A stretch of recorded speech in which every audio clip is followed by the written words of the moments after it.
Well, hello there, it's Ina here and welcome to my art room. So we made it into 2021 and I'm back from the little break I take every year in order to prepare and enjoy the holidays and to look a little bit ahead and plan whatever I want to do on my channel. And I really hope that all of you had a wonderful holiday season with your family and friends, and especially that you're all healthy and well and happy and are looking forward to this year, which hopefully will bring with it some needed breaks for all of us, some positive changes. And yes, I think things will change, but nothing will change overnight. Nothing will move very quickly. So we will have to be very patient. But life goes on in the meantime, and so are my art challenges. So we finished up last year with a holiday themed challenge. So here we are in January and we will start from scratch. So today I will give you this month's challenge. Now you may have noticed that I posted two videos all about the 4 core challenges, and the other one, and both have similar thumbnails, is an introduction to the challenge, especially useful to all of you who want to participate for the first time. So please go below in my description box, follow the link, and the video will give you all the details you need to play along. It's all very simple. Now, if you have worked with me before, I can tell you that I did not change the format, and yet you might find some good reminders in that intro video, so you might want to check it out. So back to our this month's challenge, January 4 core challenge. Of course, today I will only give you the elements you need to play along, but then my next 4 core video in the beginning of February will of course again have my process, your lineup, and so on. So I thought for the first challenge we can go easy. We can do something two-dimensional, something where you have plenty of room to work in your own style with your own preferred mediums and so on. So we will create a diptych. Don't get scared. That's just a fancy word for a piece of art that is made up of 2 separate pieces. Now, diptychs were very much favored in the olden days, especially for churches. They would make their altarpieces this way. They would take 2 pieces of wood, often either carved or definitely painted, and they would connect them together with hinges, and they would usually have something that made them a set, either a storyline or a couple of saints or you name it. Now today's diptychs have lost the hinge, but they are still very much favored by artists, and I'm sure you have seen some of the opposite ones, where maybe on one side you see a tree in spring, on the other side you can see it in winter, or maybe there's a scene which on here you see it in the daytime, the other side at night, and so on. But opposites are only one way you can interpret this. There are many other very interesting variations. You can work abstract, you can work realistic, you can work colorful or black and white, you can definitely have a storyline or theme going through it. You can vary your color combos in order to make the connection. The main thing is that the pieces are related to each other in some shape or form, so that they make a set or pair. Usually every side can stand on its own, but together it gives an even better look.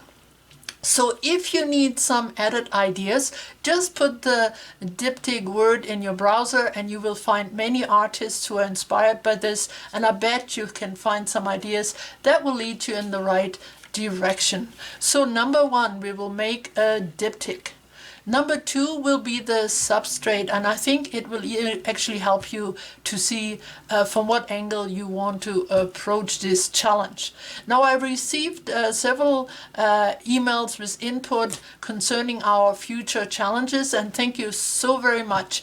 And a few of you mentioned that you like to work on ATCs or index cards and those kind of things. Now, this challenge is definitely very suitable for that, because traditionally diptychs are more on the smaller scale.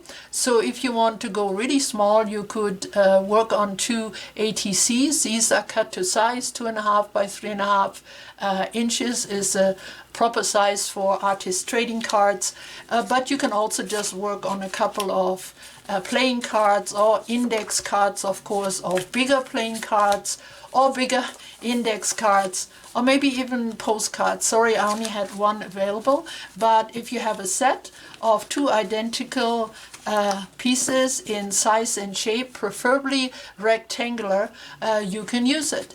If you want to go a little bigger or a little bit more sturdy, you can definitely use some canvas boards like these. Even some stretch canvases will work. And if you have none of this available, you can just cut a couple of substrates from cardboard or heavy paper.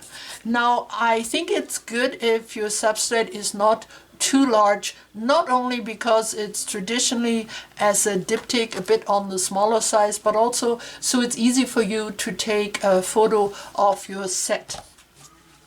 So that's part 2, the substrate. Part 3 is how do we work on it?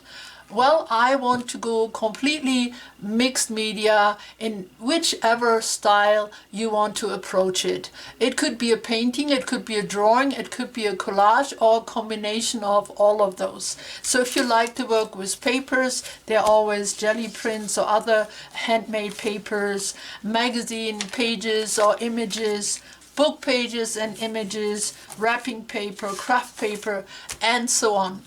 It's great to work with some stenciling and some stamping. You can take it into the art journaling style. Definitely you can use gesso, you can use texture paste, crackle paste, and then I have a bunch of mediums here, and again it's your choice. Maybe have a look at your stash. There's something you haven't used in a long time or something you never tried out, maybe just your favorite medium, or you can combine things. So I have some acrylic paints, some a little bit more fancier paints, some metallic paints, I have some alcohol inks, some waxes, and then there are always gelatos, different type of markers or pens. I have my Neocolor 2 crayons, watercolors, and whatever else you have. So you're completely free to use whatever you have in your art or craft room or corner. And the only thing I ask, if possible, if you could try to create everything from scratch, meaning that we will stay away from ready-made embellishments. So that was part 3, and part 4 would be to add just one single word to each of your pieces. Let's say we have a set like this.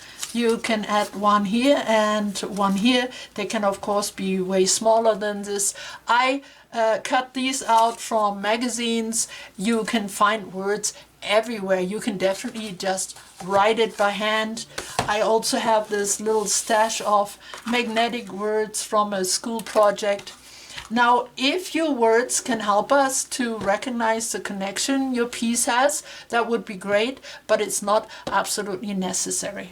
So those are the 4 elements we will all include in this month's challenge. We make a diptych. We use 2 identical rectangular substrates. We will use a combination of mixed media, mediums and techniques. We will add one word to each one of our substrates, and that would complete the challenge. So I really hope you all will play along. I had so much fun with all of you last year. I made some really nice connection with so many of you, and I can't wait to be back in touch and to see all your wonderful photos arriving in my email.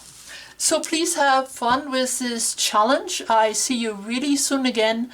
Latest next Friday with a process video. Stay well, stay creative, and bye bye for now.